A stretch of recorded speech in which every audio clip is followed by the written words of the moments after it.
মাত্র 11 বছর বয়সে পোলিও তার 2 হাত এবং 2 পা কেড়ে নিয়েছিল। অনেকেই ভেবেছিল এই ছেলেটার জীবন হয়তো বিছানাতেই শেষ হয়ে যাবে, কিন্তু ভাগ্য যা লিখেছিল তার থেকেও বড় গল্প লিখে ফেললেন তিনি নিজেই। আজকের গল্প এমন একজন মানুষের, যিনি শুধু নিজের জীবনই বদলাননি, বদলে দিয়েছেন হাজারো মানুষের ভাবনা। তিনি হলেন ডক্টর কে.এস. রাজান্না। জানলে অবাক হবেন, যে মানুষটা 2 হাত এবং 2 পা কার্যত অকেজো, সেই মানুষটাই আন্তর্জাতিক ক্রীড়া মঞ্চে ভারতের জন্য সোনার পদক জিতেছেন। শুধু তাই নয়, শয়ে শয়ে প্রতিবন্ধী মানুষকে কর্মসংস্থানের সুযোগও করে দিয়েছেন। তাহলে আসুন এই অসাধারণ মানুষটার গল্পই জেনে নেওয়া যাক আজকের এই ভিডিওতে।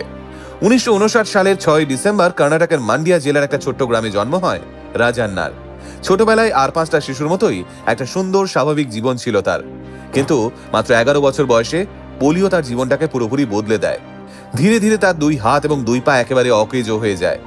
যে বয়সে অন্য বাচ্চারা মাঠে খেলাধুলো করে, সেই বয়সেই তাকে শিখতে হয়েছিল কিভাবে নতুন করে বাঁচতে হয়। কিন্তু রাজান্না হাল ছাড়েননি, বরং সিদ্ধান্ত নিয়েছিলেন প্রতিবন্ধকতাকে কখনোই তার পরিচয় হতে দেবেন না। তিনি হাঁটুতে ভর দিয়ে ধীরে ধীরে চলাফেরা করতে শেখেন। আর শুধু হাঁটাই নয়, লিখতে শিখেছেন, সাঁতার কাটতে শিখেছেন, এমনকি গাড়ি চালাতেও শিখেছেন। জাস্ট ভাবুন একবার, যেখানে আমরা অনেক সময় জীবনের ছোটখাটো বাধার সামনে সহজেই হার মেনে যাই, সেখানে এই মানুষটা নিজের শরীরের লিমিটেশনটাকেই চ্যালেঞ্জ করেছিলেন। শুধু কি তাই, পড়াশোনাতেও তিনি থেমে থাকেননি। স্কুলের পড়াশোনা শেষ করে মেকানিক্যাল ইঞ্জিনিয়ারিং এর ডিপ্লোমা সম্পন্ন করেন। এরপর চাকরির জন্য অপেক্ষা না করে নিজে একটা কোম্পানি তৈরি করেন। আর এখানেই তার গল্পটা আরো অসাধারণ হয়ে ওঠে। আজ তার এই প্রতিষ্ঠানে 500-এরও বেশি প্রতিবন্ধী মানুষ কর্মসংস্থান পেয়েছেন। রাজান্না বিশ্বাস করেন, সহানুভূতি দিয়ে মানুষের জীবন বদলায় না, বদলায় সুযোগ দিয়ে, জীবিকা দিয়ে। কি ভাবছেন এখানেই গল্পের শেষ? তাহলে বলবো চমক এখনো বাকি। কারণ রাজান্নার স্বপ্ন শুধু ব্যবসা পর্যন্ত সীমাবদ্ধ ছিল না। তিনি খেলাধুলোর জগতেও নিজের ছাপ রেখে যেতে চেয়েছিলেন। কঠোর পরিশ্রম আর নিয়মিত প্রশিক্ষণের মাধ্যমে তিনি আন্তর্জাতিক প্যারালিম্পিক গেমসের সুযোগ পেয়ে যান।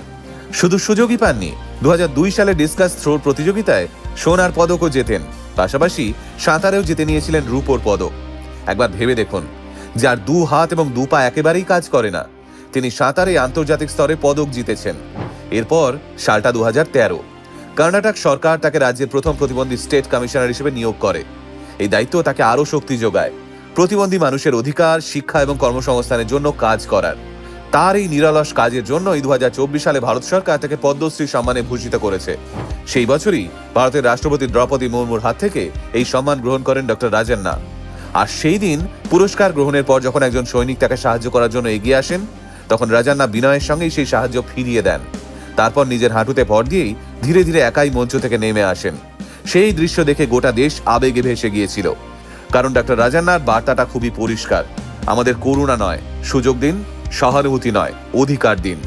আজ 66 বছর বয়সেও ডক্টর কে.এস. রাজান্না হাজারো মানুষের কাছে অনুপ্রেরণার আর এক নাম। তার জীবন আমাদের শেখায় মানুষের আসল শক্তি তার মনের ভিতরেই থাকে। শরীরের সীমাবদ্ধতা কখনোই স্বপ্নের সীমা নির্ধারণ করে দিতে পারে না। তাই আজ আমাদের গোটা টিমের পক্ষ থেকে আপনাকে স্যালিউট জানাই আমরা, ডক্টর কে.এস. রাজান্না। আপনি প্রমাণ করে দিয়েছেন মনের জোরের কাছে পৃথিবীর সব সীমাবদ্ধতা হার মেনে যায়।